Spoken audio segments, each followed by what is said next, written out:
India mi ka channel banwan rak kubor ba manla kasni.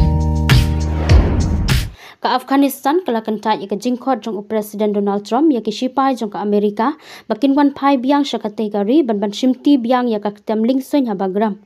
Uhe katnat kambari ulapan benah ki social media hang ne kasngi thoding baka Kabul kalong ka balapan krea banya kren. Henry kalapan scam bakan omsha e ka US bakan wan bu biang ya ki tem sipai ha ka negari.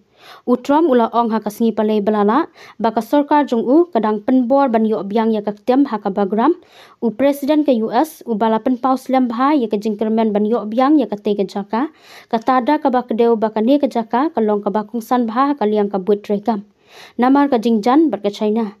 i persyang ban yo biang ya ka lapan bena utrom ngila ai ya ka sha ka Taliban klem jing COAA ula kento bat benrap baka bagram ka jangai tik tang shikanta na ka jaka baka China ka shnai ki tiat thma nuclear jamka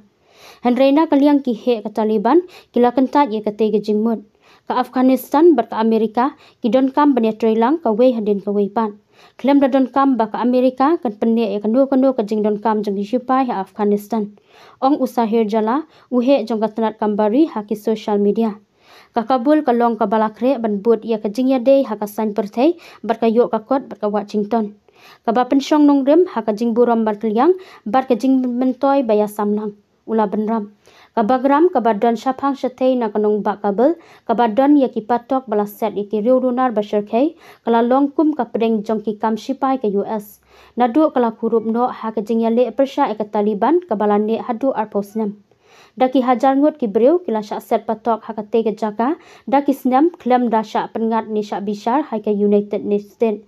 hakapor jong ka jing ya le ka bala khot ka thma persya iki le no bat bun na kini kingat ha ka jing syak thambor bat syak pen chitombeng